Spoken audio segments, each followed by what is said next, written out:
Man, I love fire. Cinema. So I recently saw the FNAF movie. My opinion is that it was a piece of film. Let me set the scene for you. My friend and I had just arrived at the movie theater. We got our tickets and snacks, blah blah blah. The place was actually pretty crowded because it was Halloween, which is the last time any movie theater will ever get any business. Once we were finished watching the previews, the movie finally began, and ouch. Like a really big ouch happened. If you've ever been to a movie theater, you probably know that the speakers in them are really loud. I think it's a bit overkill if I'm being honest, but I won't throw a fit over it.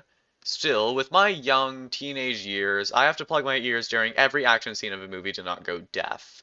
So imagine those speakers playing a horrible static noise at its full volume for like 3 minutes straight.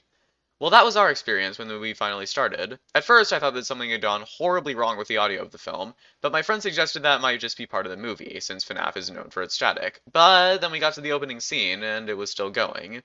At this point, everyone in the theater knew something was wrong, and no one was happy about it.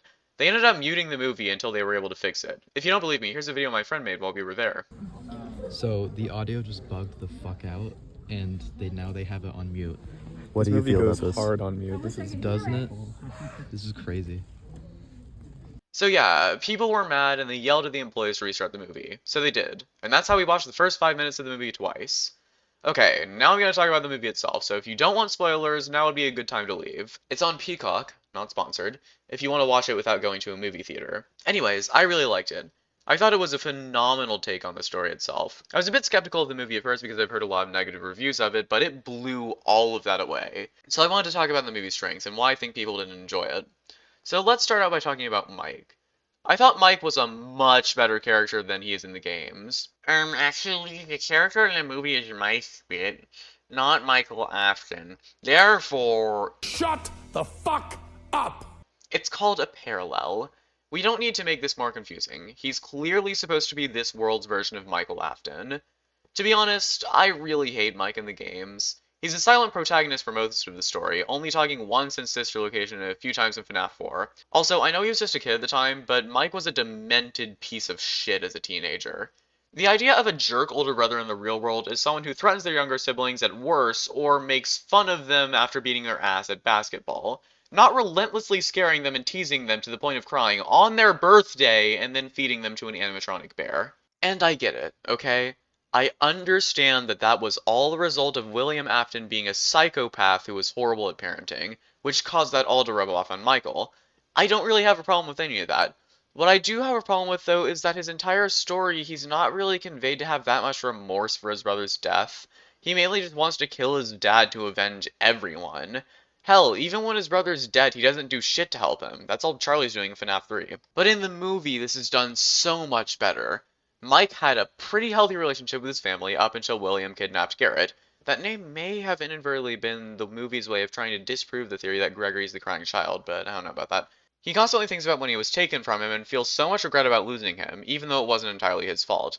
This is his driving motivation to keep him coming back, even though it's terrible and scary things keep happening to him. I think Abby really ties his character together, giving Mike a reason to move on from the loss of Garrett and be a better person overall. He's also no longer British, so this version of him is better by default. They also added Vanessa to the movie, and she is miles better than she was in Security Breach. I know that Vanessa had other stuff planned for her in Security Breach, but that never ended up happening. I hope that they use this personality for her more in future games if she comes back later. Finally, William Afton was done perfectly in the movie. I loved how insane they presented him through the entire film. Even when he was just fronting as Mike's career counselor, you could tell that there was something very clearly wrong about him. There's no arguing that William here is fucking insane, and I think that's better than him just being a compelling character that has a good reason to kill. He just kills people because it's what he likes to do. As for the plot itself, I thought it was the best take they could have gone with the movie. It was told in a very simple way. There wasn't really much that could be misunderstood from the story.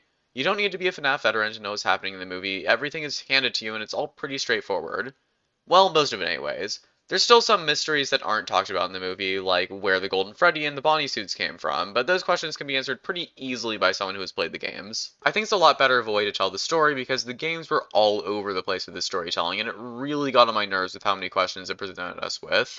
There are two children inside of Golden Freddy. The bite of 87 was after the bite of 83. There's a pink guy now. William Afton is innocent. What? God, that was the stupidest theory ever conceived. So if there's so many good things about the movie, then why did some people dislike it so much? Well, I think I can answer that. Despite the movie being a horror movie, it wasn't really that scary. There were only 2 points in the movie that actually freaked me out. One was the Foxy kid when his eyes turned black and he screamed at Mike. That was fucking terrifying.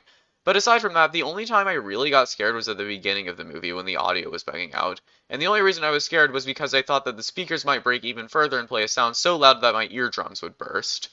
Now, personally, I don't mind this. I wasn't watching the movie for the scary parts or the action-packed parts. I was just watching it for the FNAF, if nothing else, and I got what I wanted. But I can understand why someone who was watching the movie for the scares might feel like they didn't get what they wanted. That doesn't give them the right to call the movie trash, though. They were just watching it for the wrong reason. Like, I heavily dislike the Saw movies for their extremely repetitive plot and their cheap attempts at horror, playing on the most animalistic and basic reactions that any human would have to seeing that kind of thing. But do I think the Saw movies are trash? No, I think that they had a lot of heart and effort put into them. It's just not something I would ever want to watch. The same thing can be said about FNAF for the people online saying it's garbage. Before we end, I want to talk about some references in the movie, as well as whether or not we're getting a sequel. The movie was absolutely packed with references to other FNAF games or pieces of media surrounding them. There's the fucking FNAF World Rainbow, a reference to Sparky the dog, and they even managed to give MatPat a physical form so he could act in the movie. There are 2 references in particular I want to talk about, though. 1, the credits song.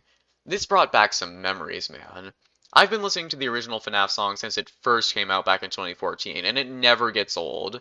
In fact, come to think of it, the series has been a really big interest of mine for more than half of my life now.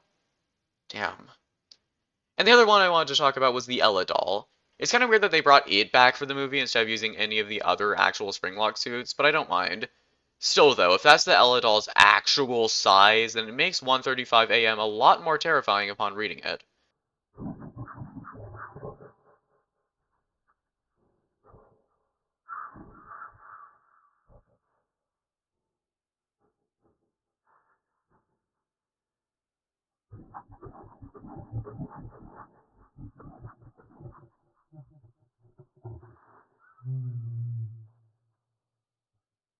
Now, will this movie get a Yes.